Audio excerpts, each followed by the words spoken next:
Armiya, assalomu alaykum hammaga. Tuzumizlar, charchamayapsizlarmi? Surada qiynalmayapsizlarmi? Sizlar bilan One People Shehroz sizlarni Amarkets YouTube kanalida ko'rib turganimdan yana bir bor xursandman. Ozgina uzilishlar bo'lib qoldi. Ming bor uzr so'rayman hammadan, ma'lum bir sabablarga ko'ra. Bilasizlar, endi baribir o'zim YouTube kanalim emas. Shuning uchun endi ozgina bu bo'ldi. Bunga chuqurlashib o'tirmaymiz, lekin bitta narsadan xursand bo'ldim. Shu narsani обязательно gapirib o'tib ketaman deb turdim. Oka, boshlaganga yarasha oxirigacha yetkazmaysizmi? Mashennikmisiz? Marketologmisiz? Bo'lmasa boshlamaganiz yaxshi edi degan SMSlarga men moralni tayyor turdim. Endi baribir bunaqa SMSlar kelgan taqdirda ham, ya'ni bunaqa SMSlar yozishga haqqinglar bor edi, chunki уже 3-hafta ketyapti. Mentorship hech qayerda yo'q, bu haqida hech qayerda gapirilmayapti. Lekin to'g'risi ishonasizlar, unaqa SMS bitta ham kelmadi. Bitta dona ham kelmadi. Po крайней мере, mani o'zimni Telegram kanalimda, Instagramimga hech qanaqa unaqa SMS kelgani yo'q. Nabarot, aka biz kutyapmiz, yorishga tayyormiz. Faqat oxirigacha olib boring, zo'r ketyapti, manfaatli bo'lyapti degan SMSlar keldi. Men juda xursand bo'ldim to'g'risi. Men kutmagandim o'zim ham. Boringlar shukr, sizlar borsizlar, kanal o'syapti, sizlar borsizlar, One People rivojlanyapti. Baribir auditoriya bo'lmasa, proyekt yurmaydi-da. Sizlar mana shu proyektimizni, ya'ni bizani o'zimizni sodu followerlar deymizmi, kuzatuvchilar, sizlar borsizlar, profil, ya'ni o'sha proyekt zo'r yuryapti, zo'r o'syapti, boringlar shukr. Bu videoyimizda ham men endi baribir hozir order block mavzusi bugun o'sha bilganinglardek. Bu mavzuni tayyorlagungacha men O'zbek YouTube'ida order block mavzusi qanaqa berilayotganini o'rganib chiqdim, ko'rib chiqdim. Bolalar молодцы, kстати, juda ko'p odam уже YouTube'da bepul darsliklar berishni boshlashibdi. Men albatta ko'rib buni xursand bo'ldim. Chunki bundan qancha ko'p bepul ma'lumot bo'ladigan bo'lsa, уже shuncha ko'p kurs sotishlari yoki qanaqadir marketologlar kamayadi va bundan albatta tradingga endi o'rganmoqchi bo'lganlarga juda katta manfaat bo'ladi. Xursand bo'ldim. Lekin o'sha order block videolarini ko'rdim. Baribir bitta narsa aytib o'tib ketaman. ICT talqinida boshqacharoq bo'ladi ozgina. Bu kimdir yomon, kimdir yaxshi deyish emas. Prosta shu order bloklarni ko'ryapman-da, baribir o'sha klassik order bloklar, ya'ni tushishdan oldingi bir dona svecha haqida gap ketyapti. Ko'pincha oramizda order bloklar bilan ishlaydiganlar ko'p bo'lgani uchun ham ko'p savollar keladi. Yoki nimaga meni sell limitim olmadi yoki buy limitim olmadi yokida именно bitta setup qilyapman-da, bir safar o'xshayapti-da, именно xuddi shu narsa уже ikkinchi safar o'xshamayapti. Ya'ni order blokni buzib o'tib ketib qolyapti. Nimaga unaqa bo'lyapti? Bugun sizlar bilan shularning hammasiga javob topamiz. Ya'ni именно nima sababdan o'sha order blokka yetib kelmasligini men sizlarga konkretni tushuntirib beraman. Bu dars qolgan darslarga qaraganda uzunroq bo'ladi. Ya'ni tayyorlanib bemalol o'tirib olinglar. Buni 2x ga qo'yib eshitish kerak emas yoki o'tkazib ko'raman desanglar ham adashasizlar, chunki ko'rsatgan narsamdan ko'ra bugun gapiradigan gaplarim ko'proq informatsiya bo'ladi. Keyin boshlashdan oldin yana bitta narsani aytib o'tib ketmoqchi edim. Pauzadan foydalanib ozgina qaytganga yarasha yaxshiroq qaytdik. Ya'ni yaxshiroq tayyorgarlik, yaxshiroq kontent, chiroyliroq slaydlar, ko'proq informatsiyalar, yaxshi ovoz, hammasini to'g'riladik. Ovoz yaxshi degan umiddaman. Обязательно yozinglar, ovoz qanaqa bo'ldi mana shu darsga, chunki ozgina o'zgartirishlar kiritdik baribir. Keyin bitta narsani men analiz qilib chiqdim, darslarimni o'zimni vaqtni bekor ketkazmadim. Oxirgi darslarimga kirdimda, ko'ryapman, o'sha boya aytdim-ku, boshqa baribir YouTube'da dars berayotganlarni ham ko'rdimda, bitta narsaga juda xafa bo'lib ketdim o'zimdan o'zim. Ya'ni darslar o'rtoqlar, bugun sizlar bilan men buni gaplashamiz. Bu mamlakat kelsa mamlaqa bo'ladi, keyin mamlaqa bo'lganda sizlar mamlaqa qilasizlar degan bo'lib ketib qopti. Ya'ni xuddi bir yozib kitobdan o'qib berayotgan odamdek bo'lib qopti darslarim. Oxirgilariga sal e'tibor bermay qolman. Chunki birinchi, ikkinchi darslarimni eslayman, o'ta baribir fayz bor edi-da. Oxirgi mana IFVga darsimni bitta eshitib qarasam, xuddi bir varoga yozib olib, varoqdan o'qib bergandek bo'lib qopti. Endi bundan buyog'iga shu narsani обязательно to'g'rilashimiz kerak. Sizlar ham kommentariyada yozmabsizlar, Shehroz, cho'ta ayniyotsan demabsizlar. Endi buni to'g'rilaymiz, chunki men boshida ham aytganman, bizda nima boshqa joyda ham bor bu ma'lumotlar. Xo'sh ingliz tilida bo'lsa ham, lekin imенно bizani kanalda, ya'ni mana darslarimni farq qilib turadigan tomoni bu yerda soddalik, jaydarilik, aka-ukachilik, ya'ni bu yerda unaqa rasmiyatchilik yo'qda. Tushunasizlar? Mana shu narsani men qaytarmoqchiman, chunki bu qancha bo'li ochiqroq, bemalolroq, ya'ni bilinyapti-da, IFVga darsini, ya'ni Inversion Fair Value Gap darsini o'tganimda miyamda bitta qo'rquv turgani bilinyapti, ya'ni hozir tutilib qolsam, yoki nima demoqchiligim esimdan chiqib qoladigan bo'lsa degan qo'rquv turibdi. Mana shu narsalarni chetga surgan holda, ya'ni qanaqadir ma'lumot qolib ketib qolishi mumkinmi yo eslolmay qolishi mumkin. Nimadir bo'lib qoladigan bo'lsa ham обязательно dars to'xtatib, boshida yozib, unaqa narsa bo'lmaydi. Bolalar bitta boshladik, oxirigacha ham ketdik. Ya'ni hammasi ochiq oydin, shu boshidagi darslarimiz qanaqa bo'ladigan bo'lsa, bu safar ham shunaqa qilamiz. Bo'lmasa o'rtoqlar, sizlar bilan boshladik. ICT Mentorship epizod 6 ga yetib keldik. 6-qism, 6-dars. Juda qiziq mavzu bo'ladi. Xudo xolasa. Xo'sh. Order block, ya'ni buyruqlar bloki, to'g'ridan to'g'ri tarjima qilganda, ya'ni blok zakazov. Объем kirgan nuqta desak bo'ladi bozorda. Ya'ni bugungi darsimizda biz sizlar bilan OB o'zi nima, qachon, qayerda va uni qanaqa qilib ishlatishimiz va nimaga o'zi order block muhim degan savollarga sizlar bilan javob topamiz. Xo'sh. Birinchi bo'lib order block mamlaqa svechi, mamlaqa tushib ketgandan, chiqib ketgandan oldingi mamlaqadan svechi deyishdan oldin kelinglar buni logikasi to'g'risida, ya'ni o'zi bu prosta o'yin sifatida mana bu narsa chizilsa bozorda bay olasizlar emas, bu ves jarayon o'zi bu qanaqa bo'ladi o'zi bu nimaga именно order block, qanaqa nuqta bu o'zi logikasini birinchi tushunib olamiz sizlar bilan. Xo'sh, biz sizlar bilan bilamiz bozorda smart money, ya'ni aqlli pul, ya'ni katta igroklar, kitlar mavjud va smart money bozordagi yirik ishtirokchilar doim o'zini orqasidan oyoq izlarini qoldiradi. Ya'ni uni footprint deyshadi. Biz ham o'zimizda yursa ham orqamizdan oyoq izi qoladi-yu, ularda ham xuddi shunaqa. Ular o'zini xatti harakatlarini sizdan bekita olmaydi hech qanaqasiga. Faqat siz bu narsani sizga berilgan informatsiya, ya'ni svechalar, liniyalar yordamida foydalanib siz katta igroklar nima qilayotganini tushunib olish imkoniyatiga egasiz, agar shu to'g'ri konsepsiyalardan foydalansanglar. Ya'ni bugungi konsepsiya o'zi IPTA, ya'ni Interbank Price Delivery Algorithm bo'yicha ham bo'lib ketib qoladi, qaysidir qisman desam. Katta ob'yomlar kirgan nuqtani hech qanaqasiga bekitib bo'lmaydi va biz undan unumli foydalanib olsak bo'ladi.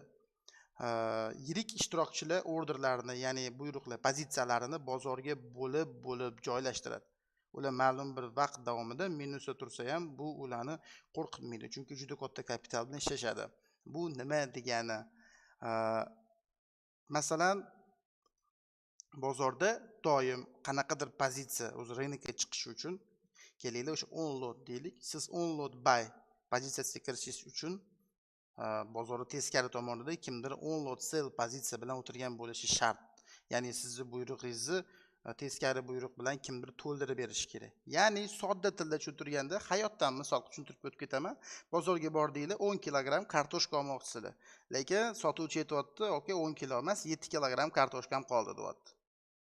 Endi sizlarga savol, sizlar 10 kilo kartoshka ola olasizlarmi o'sha yerda? Albatta ola olmaysizlar. 7 kilogramm olasizlar, chunki borini olasizlar. Sizni 10 kilogrammingizni to'ldirib bera olmayapti sotuvchi. Ya'ni bu yerda ham xuddi shunaqa. 10 lot buy qilinishi uchun kimdir 10 lot sell qilishi shart. Ya'ni tasavvur qiling, 10 lot tilla sotib olmoqchisiz, lekin uni hech kim sotmayapti 10 lot. Qayerdan 10 lot tilla sotib olishingiz mumkin? 10 lotga teng bo'lgan, ya'ni shu lot qancha dollarda qancha bo'ladigan bo'lsa. Albatta sotib ola olmaysiz. O'shaning uchun katta igroklar ham endi u yerda 10 lot haqida gap ketmayapti, undan ancha katta ob'yom haqida gap ketyapti. Ular aynan narx uchadigan paytlari, ko'tariladigan paytlari, masalan, buy nuqtalarida boshqa katta igroklar hech kim sell olmayotgan bir paytda ular hamma buyruqlarni bir joydan joylashtirib yubora olmaydi. Ya'ni hamma puli bilan pozitsiyaga kirib yubora olmaydi bozorga. Chunki ularga teskari tomonda ularni o'sha long deymiz, ya'ni buy pozitsiyalarini to'ldiradigan odamlar kerak bo'ladi baribir.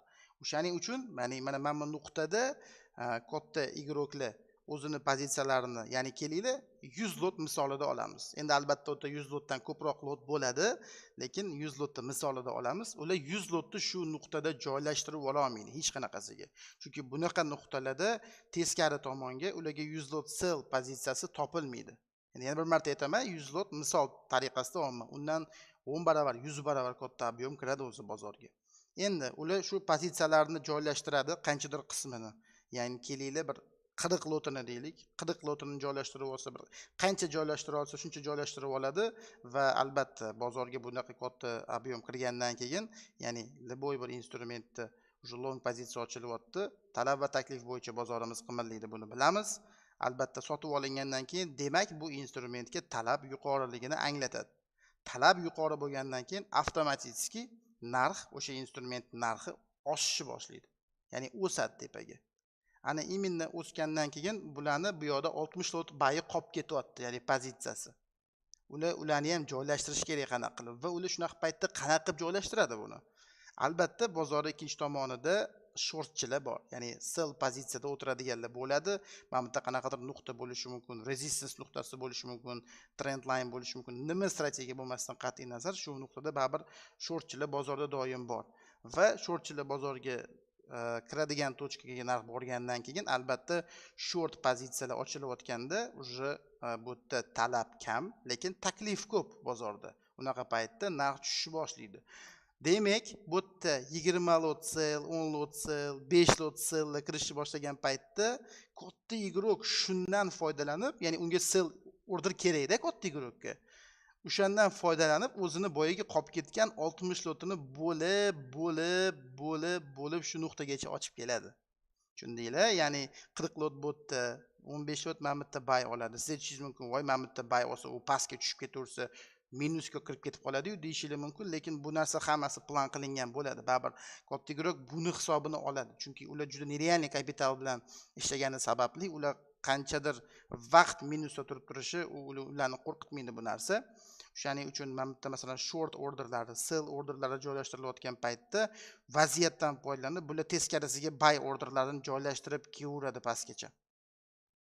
Va albatta o'zi joylashtirmoqchi bo'lgan 100 lotini joylashtirib bo'lgandan keyin va bozorda shortchilardan ko'ra longchilar yutib chiqqandan keyin, ya'ni sotib oluvchilar ko'p bo'lib ketgandan keyin albatta yana narx tepaga oshishni boshlaydi. Ya'ni talab yana yuqori bo'ldi. Bu yerda talab yo'q edi, lekin talab yuqori bo'lib ketdi juda ham. Mana bu tilla bo'ladimi, yevro, dollar bo'ldi, parasida bo'ladimi, farqi yo'q. Qaysi aktiv bo'lishidan qat'iy nazar va shu bilan narx tepaga o'sishni boshlaydi. O'sha mana bu nuqta bu oyoq izi bo'ladi siz uchun. Ya'ni bozorga ob'yom kirgan nuqta bu o'sha oyog'i izi bo'ladi. Siz shu narsadan foydalanib narx bu nuqtaga qaytib kelgan paytda yana siz ham ikkinchi oyog'iga qo'shilib olish imkoniyati. Biz bu nuqtada ishlamaymiz. Mana shu nuqtaga kelganda biz ancha e'tiborliroq bo'lishimiz kerak. Biz ham buy oladigan nuqtamiz shu nuqtada bo'ladi. Tushundinglar degan umiddaman. Endi order blokni o'ziga o'tamiz sizlar bilan. OB, ya'ni order blok bu sodda tilda aytganda bullish impulsdan oldingi qizil svechi yoki-da shuni teskarisi bearish impulsdan oldingi yashil svechi. Bullish impuls deganda bu bichi impuls, ya'ni o'suvchi trend, o'suvchi narx o'sishi, bearish bu tushishi, ya'ni bichi. Anaqa medveji deganim, uzr, bichi demma, medveji impulsdan oldingi yashil svechi men misolda ko'rsatilgandek. Ko'ryapsizlar? Endi OB to'g'risida gap ketganda OB ni faqat tanalariga e'tibor qaratamiz o'rtoqlar. Ko'p joyda men ko'raman, mana bu shpilkasidan sell limit qo'yib qo'yishadi, bu noto'g'ri bo'ladi. Chunki OB dagi hamma data, ya'ni informatsiya, ya'ni ma'lumot OB ni tanalarida joylashgan bo'ladi. Viklar, ya'ni o'sha soyalari deymiz, kimdir duma deydi, shpilka, fitil, ya'ni mana shu soyasida faqat zarar yetkazadi narxga, ya'ni manipulyatsiya qiladi tepaga pastga, lekin hamma ma'lumot baribir OB ni tanalarida bo'ladi deydi Michael. Ya'ni ICT shunaqa deydi. Endi ko'rayotganinglarda bu yerda bearish impulsdan oldingi yashil svecha olinyapti. Ya'ni tushishdan oldingi yashil svechi olinyapti. OB qilib. Minus OB qilib qo'yganimiz sababi bu sell uchun imkoniyatga minus, buy uchun imkoniyatda plus OB deb yoziladi. Ya'ni ko'rayotganingizda biza narx impulsdan keyin qaytib keladigan bo'lsa, sell ga ishlab olsak bo'ladi shu nuqtadan. Ya'ni buni ham o'ziga yarasha qonun qoidalari bor. Hali kelayotgan slaydlarda bu haqida sizlar bilan gaplashamiz. Shu yerda o'ziga e'tibor beradigan bo'lsak, yashil svechi tanasini ochilish nuqtasidan biza kiramiz. Yashil svechi qayerda ochiladi? Pastda ochiladi. O'sha ochilish nuqtasiga sell limit bilan yoki kelganda o'sha market execution, market bilan kirib ketamiz sразу sell olib va stop losschi, stop lossni ham tanasiga qo'yamizmi degan savol tug'ilsa, yo'q. Tanasiga qo'yilmaydi stop loss. Stop loss shu soyasini tepasiga stop loss joylashtiriladi. Bu yerda ham nimaga trap emas, bemalolroq emas, spreadlarni hisobini olib qo'yinglar stopni. SMC-chilarni ko'ryapman-da, katta risk to reward orqasidan yuguraman deb stopni prям trap qilib qo'yishyapti-da order block tepasiga. Конечно, bu agar narximda borib stop olmasdan qaytaman degan taqdirda ham stop olib keyin qaytyapti-da. O'shaning uchun farqini hisoblab qo'yish kerak spread bilan. Ya'ni tushundinglar, qizil impulslardan oldingi yashil svechi siz uchun bu ob'yom kirgan tochka hisoblanadi bozorda. O'shani ochilish tochkasi siz uchun bozorga kirish nuqtasi. Tepaga stop loss qo'yiladi. Endi xuddi shu misol teskari variantda. Ya'ni impulsdan oldingi, уже bu bычий impuls, da, уже bullish impulsdan oldingi bearish candlestick, ya'ni medvejий svechi. Yashillardan oldingi qizil. Endi nimaga buni pastidan olmayapman? Chunki qizil svechi tepadan ochiladi. Ochilish nuqtasidan biza buy limitda o'tirsak bo'ladi. Ya'ni mana shu yerda buy oladigan nuqtalar shu yerda bo'ladi. Stop loss boya aytganimdek soyasini tagiga qo'yiladi. Tanaga qo'yib qo'ymaydi stop lossni. Mana shu yerdan kiriladi. Endi OB ni qanaqa faktorlar kuchli qiladi? E'tibor qaratishimiz kerak bo'lgan 4 ta faktor bor order blokda. Ya'ni birinchisi tanasi kattaroq bo'lishi kerak iloji boricha. Mana o'rtacha mashaqqatlarning atrofida bo'lsa ham normal holat. Ya'ni hammer candlestickimizda bor bilasizlar, boltami, bolg'ami deyiladi. Unaqa holatda bo'lsa ham bo'ladi, lekin ko'plar order block deb anaqalarni ham olishar ekan. Neytralniy svechalar, ya'ni dojilar bo'ladi-yu, tanasi bo'lmaydi, krestga o'xshagan bo'ladi. Ana o'shanaqa svechalar ham olinishar ekan, yo'q, unaqa svechalarni olmagan ma'qul. Tanasi kattaroq, tanasida ko'proq informatsiya yotgan svechalar bilan ishlaganinglar yaxshi. Ikkinchi faktorimiz OB dan kelgan narx, o'sha OB dan keyin sekin yashil tushib, undan keyin bitta qizil tushib, keyin yashil chiqib, sekin chiqish kerak emas. OB dan iloji boricha baribir bu aytayotganimizdek bozorga ob'yom kirgan tochka bo'lgandan keyin OB dan keyin narx tepaga impuls bilan o'sishi kerak. Shu narsa ham order blokni kuchli qiladi baribir. Bu narsaning to'g'ridan to'g'ri ta'siri bor. Endi yana uchinchi faktorimiz OB dan keyin FVG qolsa, ya'ni mana bu yerda imbalans bor. FVG qolsa yaxshiroq bo'ladi. Lekin FVG qolmasa-chi deydigan bo'lsanglar, unda ham bo'laveradi. Ya'ni ko'p order bloklarni ko'raman, prям juda katta qonun qoida qo'yishgan, shart deyshadi imbalans bo'lishi. Shart emas. Men hali misollarda ham ko'p ko'rsataman, Telegram kanalimga ham obuna bo'lib qo'yinglar, u yerda analizlar bo'ladi. Kunlik tahlillar tashlamayman hozir. U yerda ham как mini dars bo'lib ketib qolyapti. Agar ulanmaganlar bo'lsa, обязательно ulanib olinglar o'tga. Chunki men order block temalari ham o'sha yerda analiz ichida tushuntirib o'tib ketyapman-da. Ya'ni fair value gap bo'lishi shart emas, prям shart deb gapirishyapti-da, OB ishlashi uchun. Yo'q, unaqa emas. Lekin bo'lsa, bu sizga yaxshiroq qanaqadir tarafdan. Bo'lmagan taqdirda ham bu hech nimani o'zgartirmaydi. Prям kuchsiz qo'ymaydi order bloklarni.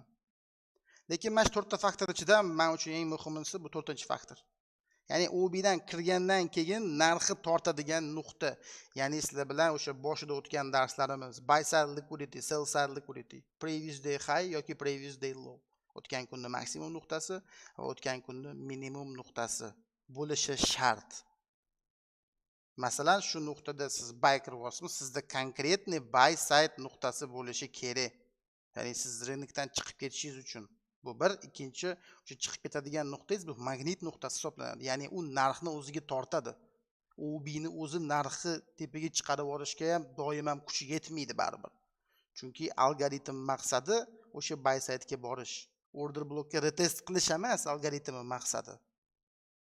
Buy side'ga borish. Buy side'ga borish yo'lida order blokka retest qilayotgan bir paytda bu siz foydalanib olishingiz kerak bo'lgan narsa.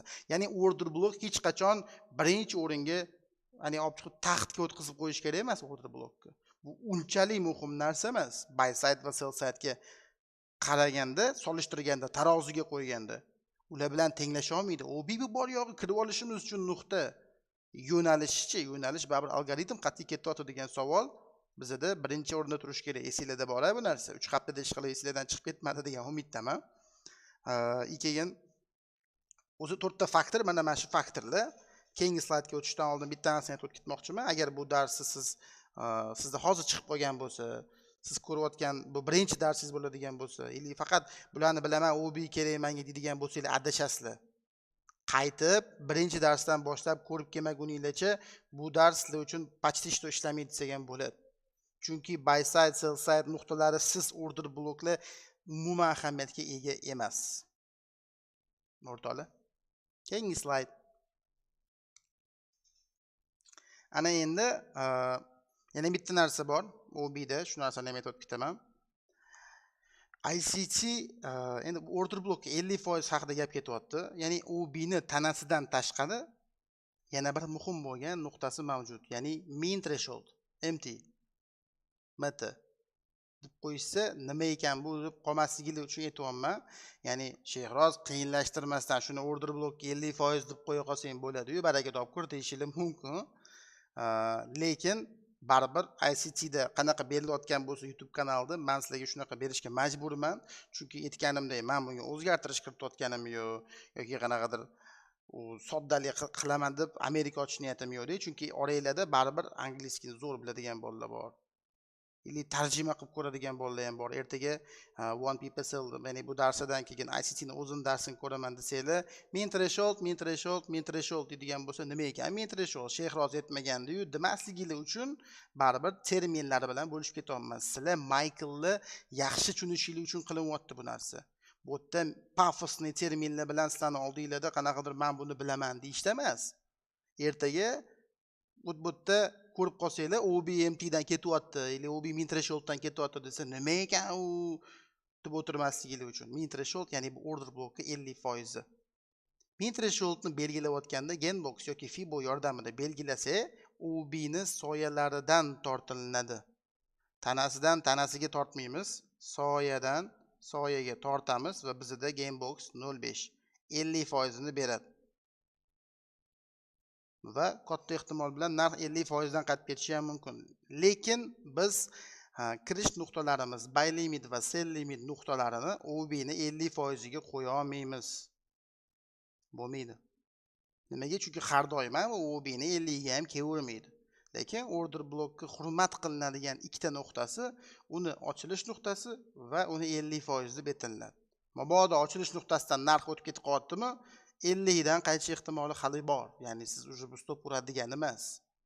Lekin 50 dan o'tib uje o'sha tomonga svechalar tanalari yopilishi boshlayaptimi, katta ehtimol bilan uje stop lossga qarab ketib qoladi. Chunki birinchisi ochilish tochkasi, undan keyin order blokki 50%. Undan u yog'iga narx o'tishi kerak emas aslida. O'tib qaytib kelsa ham bo'ladi, lekin uje tepasida narx yopilib qolishi kerak emas. Shu narsaga ham e'tibor beringlar. Ya'ni mean threshold xuddi shu narsa. Ya'ni order blokimizni 50% ni belgilash. Endi xatolar to'g'risida gapiramiz. Ya'ni order blok tanlayotgandagi xatolar. Ya'ni birinchi xatoyimiz bu nima? Mana shu yerda uje boyaga aytganimda, nimaga meni buy limitimni olmayapti, nimaga meni sell limitimni olmay qolyapti, yetib kelmayapti narx men xohlayotgan order blokgacha degan joyi keladi.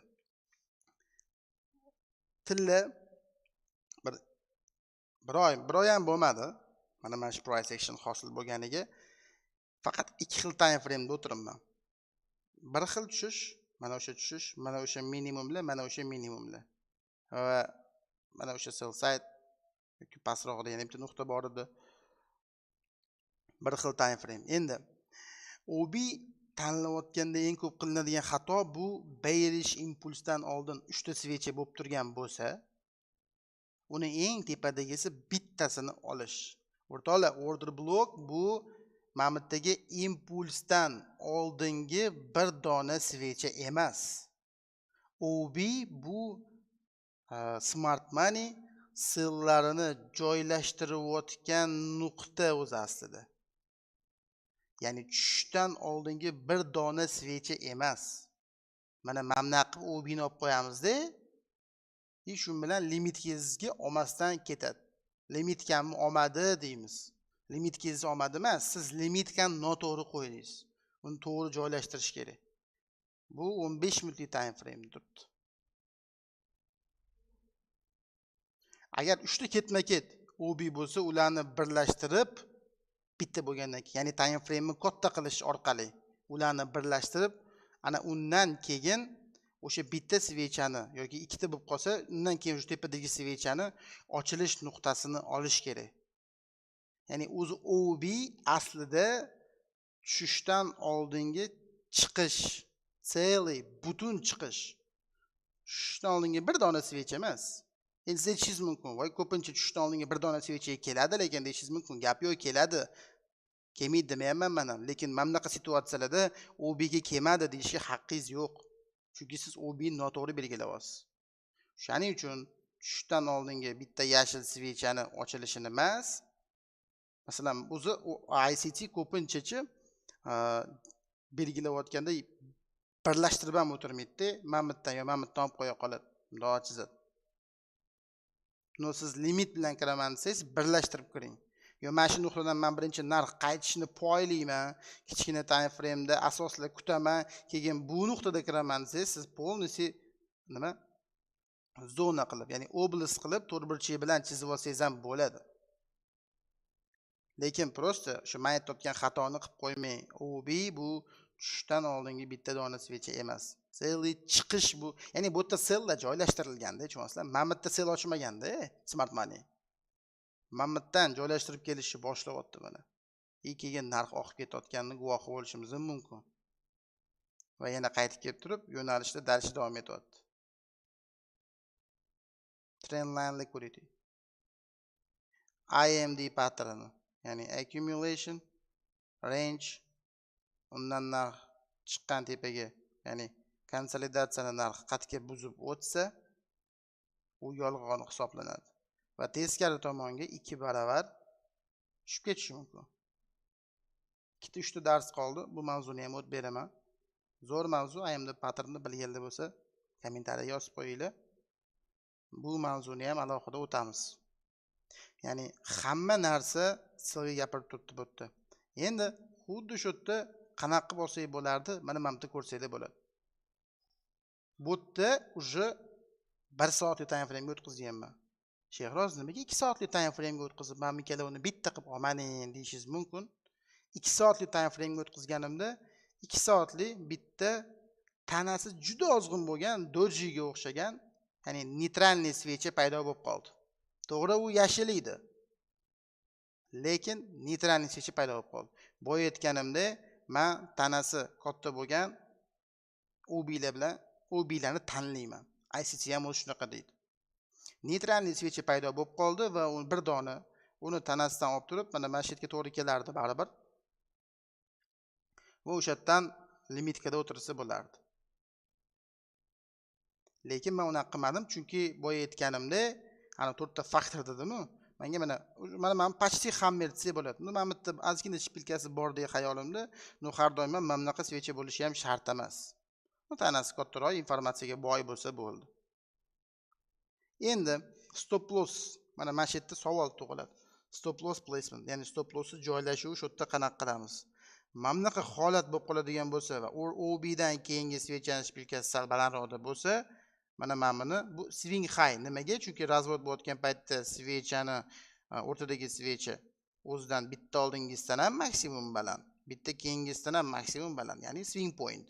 Mana shu tochkaga stopni joylashtirib qo'ysanglar bo'ladi.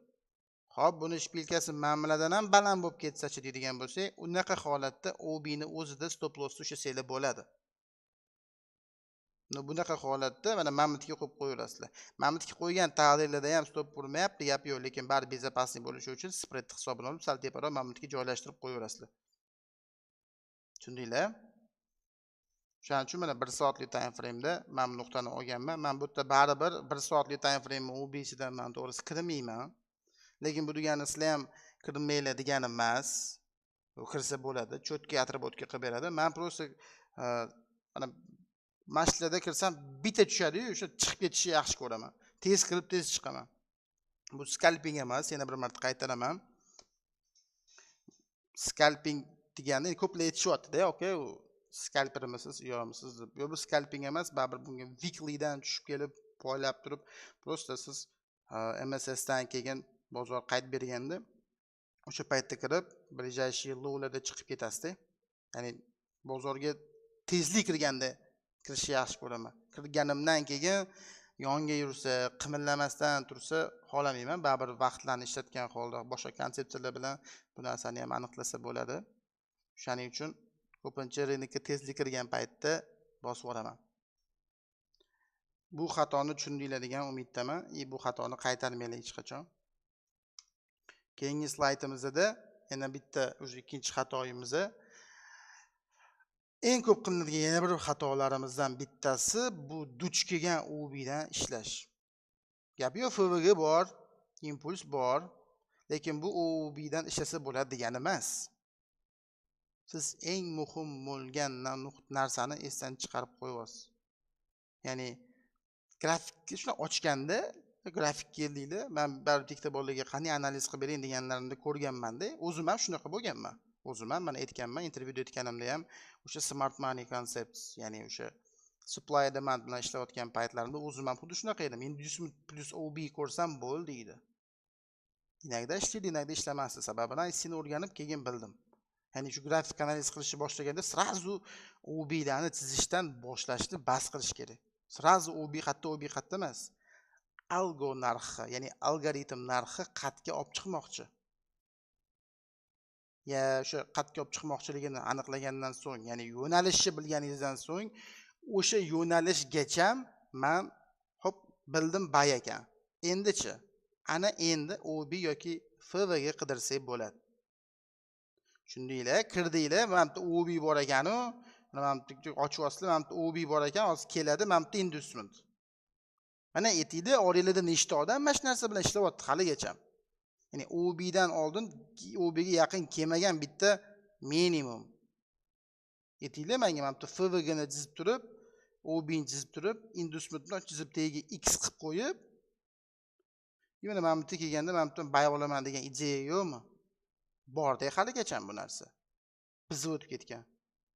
Ay, bu o'xshamadi, lekin bunisidan aniq ketadi, chunki manba ekanda inducement deymiz. Menda o'zimdan boshimdan o'tgan o'rtoqlar bu narsa. Voy, men menga qarab turib, men buni inducement deb, men buni o'zini hisobga olmayman-u, men bitta timboli imbalans ham bor ekan. Voy, mana inducement deb bunisidan kirsanglar, bu ham stopda. Ha, bu ham stopda. Qaranglar. Ko'ryapsizlarmi? Lekin siz shuni buy emas, mana bu ikkita buy side liquidity bor. Buy side olinyapti. Buy side olinyapti. Pastga nima beryapti? MSS struktura almashyapti. Endi bir xil cho'k deydi, bir xil cho'ch deydi. Ya'ni trend razворот signali. Shu oxirgi maksimumni yasagan minimumni buzilishi. Da? Tana bilan nima? Soyasi bilan buzganu deyshadi hozir. Time frame bitta pasaytirsanglar, tanasi bilan buzganini ham ko'rasizlar. Ya'ni buy side liquidity yechilyapti. Razворотный signal ICT mentorship 2022 modelni biladiganlar bo'lsa, yozinglar kommentariyaga. Ya'ni buy side MSS, OB yoki FV dan kiriladi. Fibo tortsanglar ham как раз optimal trade entry ga to'g'ri keladi. OT buni ham o'tib beraman. Ko'rasizlar? Nuqtasigacha. Voy, spreadda olmay qolishi mumkin. Bu yerga sell limit qo'ysam, balki topkurlar spreadni hisobini olib sal pastroq qo'yiladi. Shuning uchun keldi, lekin ochilmadi. Bu faqat sizning muammoingiz. U bining muammosi emas, trendning muammosi emas, brokerning ham muammosi emas. Spread o'sha har kuni siz bilan birga u spread. O'sha uni inobatga olishni o'rganish kerak. Ko'rdinglar, mana tayyor case, ya'ni inducement OB emas, buy side, razворот signal, qaytdik, mana mana bu yerdan kirsa bo'ladi. Tushundinglar, mana konkretni ko'rsatilyapti bu narsa. Hozir oranglarda baribir borib, bu bo'lgan bozor, u yoq edi, bu yoq edi, baraka topkurlar. Bu bo'lgan bozorda emas, endi bo'layotgan bozorda men dars sizlarga o'taman deydigan bo'lsam, nima biz bir kun dars o'tishimiz kerak bo'lib qoladi. Bir kun dars o'tishimiz kerak bo'lib qoladi. Shuning uchun bu narsa bo'ladigan bo'lsa ham xuddi shunaqa bo'ladi. Ertaga xuddi shunaqa model bo'lishi mumkin. Kuzatinglar bozorda. Ya'ni bu bo'lgan bozor ham qachondir endi bo'lmoqchi edi. Tushundinglar? Ya'ni bu bo'lgan bu to'g'ri. Lekin mammitlarda narx qachondir yurganda, ya'ni shu imkoniyat sizga keladi. Bu backtesting bu. Men mammitda kirib, mammitda chiqib ketganman demayapman sizlarga. Men mashta olganman, sell emas. Mana mashta sell olsak bo'ladi deyapman. Bu dars bu. Shu narsani inobatga olinglar. Tushundinglar? Endi ana endi men yaxshi ko'rgan qismi, ya'ni xatolar emas, o'zi qanaqa biza kirishimiz kerak, nimalarni inobatga olishimiz kerak. Xo'sh, birinchi navbatda narx oxirgi bilgan bo'lsanglar, dollar indeksi уже mana 3 yo 4 kundan beri tepaga qarab o'sib kelyapti, ya'ni korreksiya qilyapti. Katta ehtimol bilan FOMC da tashlab yuboradi pastga. Hozir korreksiyada dollarimizni tepaga ketyapti va avtomatik funt dollarimizni, yevro dollarimizni sellda. Endi mana bu yerda ham shu sell holatini ko'rishingiz mumkin. Bu yevro dollar parasi, yevro USD. Oxirgi swing pointdan bu swing pointgacha tanadan tanaga tortaman men premium discount doim va mana o'sha 50%. Oxirgi impuls korreksiyasi 15 minutli FVG ga to'g'ri kelyapti. 15 minutli, 30 minutlikda ham bu hozir 15 minutlikda olingan, atak 30 minutlikga olsanglar bitta FVG bo'ladi-da, mana bunaqa kirmagan bo'ladi. Kirgan bo'lgan taqdirda ham men davno bu narsani aytib o'tib ketganman, bu одноразовый nuqta emas. Именно xuddi shu premium discount zonasidan FIBO tortsanglar ham 0.79 ga to'g'ri kelyapti bu nuqta. Narx impuls korreksiya qilyapti, korreksiya premiumga chiqyapti va уже yangi kun ochilyapti. Dollar yana tepaga o'sish fonida yevro katta ehtimol bilan kechagi kunda yasalgan sell side liquidity, ya'ni PDL ga hujumini men kutyotgandim. Yevro dollarda. Tushunasizlarmi, nima proses bo'lyapti? Va dollar sell trendi boshlab kelyapti. Menga kirishga hech qanaqa nuqta bermayapti. Agar mana bu nuqta mana pastki strukturani buzib, mana bu OB dan qaytgan-ku desanglar ham bo'ladi, lekin bu OB dan meni kirgim kelmadi. Men lutchi qani narx bu OB dan qaytarmikin? Agar bu OB dan ham narx pastga qaytsa, уже sell side hujum qiladi. Ya'ni yanada bo'lib bezopasniyroq bo'lishi uchun. O'zi bilasizlar, ko'p zilka qilmayman, bir haftada 2 ta yo kelib qolsa 3 ta olaman, atak o'rtacha 2 ta zilka olaman. Bu narsa men trading planimga zo'r to'g'ri keladi. Chunki haftasiga o'zi 3-4% natija qilsam ham уже bu menga yetadi bu narsa.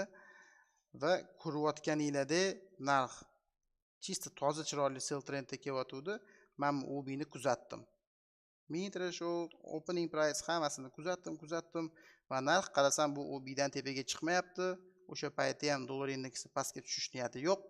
Darish tepaga o'sib ketayotgan bir paytda men o'sha katta ehtimol bilan London Killzone o'tdi. Orada overlap vaqti bor va именно overlap vaqtida narx konsolidatsiyada tushdi kichkina time frame'da, ya'ni korreksiyaga tushdi. Ya'ni impuls va движение bo'lgan paytlarni ko'rsanglar ham Killzone'larga to'g'ri kelgan va именно New York boshlangandan keyin mana shu yerda katta impuls displacement bilan trend oxirgi minimumi buzildi. Undan keyin yana mana svechi четкий разворотный signal berdi. Imbalans kichkinaroq time frame ga o'tib 5 minutlikdami tanasi fitili buni uzun bo'lgani uchun kichkinaroq time frame ga o'tib turib OT optimal trade entry ni tortdim fi bo'yimni 0.79-0.62 o'rniga to'g'ri keldi va o'sha yerda menda order block bor edi 15 minutlikda. Imminni chunki men nimaga mamnundan olmayapman 30 minutlikga olganimda birlashtirganda yo'q qoldi.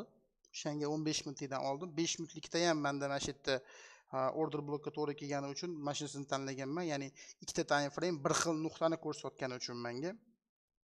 Immindan keyin shu tochkaga kelganda sell bilan bozorga kirilgandi.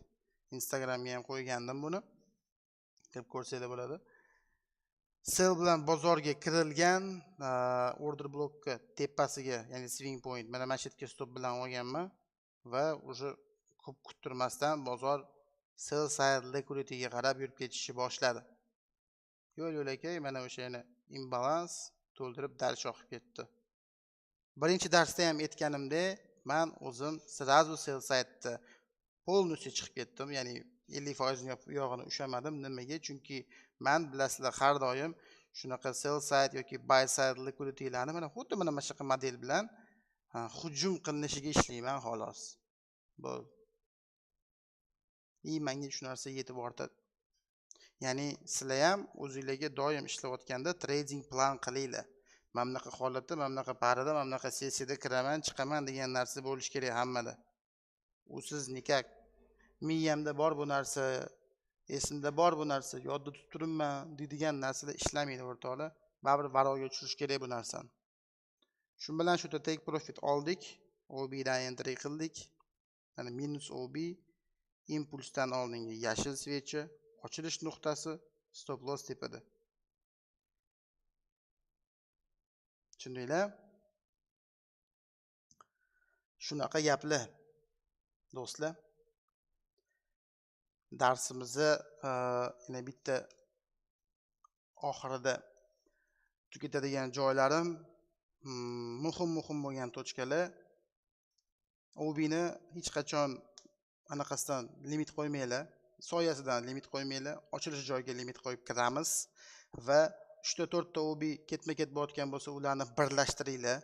Eng tepadagisidan olib qo'ymanglar. Bu ikkinchisi. Uchinchisi, duch kelgan OB, duch kelgan imbalans, yo'q, unaqa bo'lmaydi. Sizlar konkretno mana hozir oxirida analiz qilib berdim. Dollar indeksi qayerga ketyapti, tilla qayerga ketyapti, nima bo'lyapti o'zi, premium discount, mana hamma narsani ishlatgan holda sizlar как FV ga ko'rdinglar, buy olib ko'raman. OB ko'rdinglar, sell olib ko'raman emas. Sizlar konkretno hop OB dan buy ga kirdim. Algoritm tepaga chiqishni xohlayaptimi o'zi?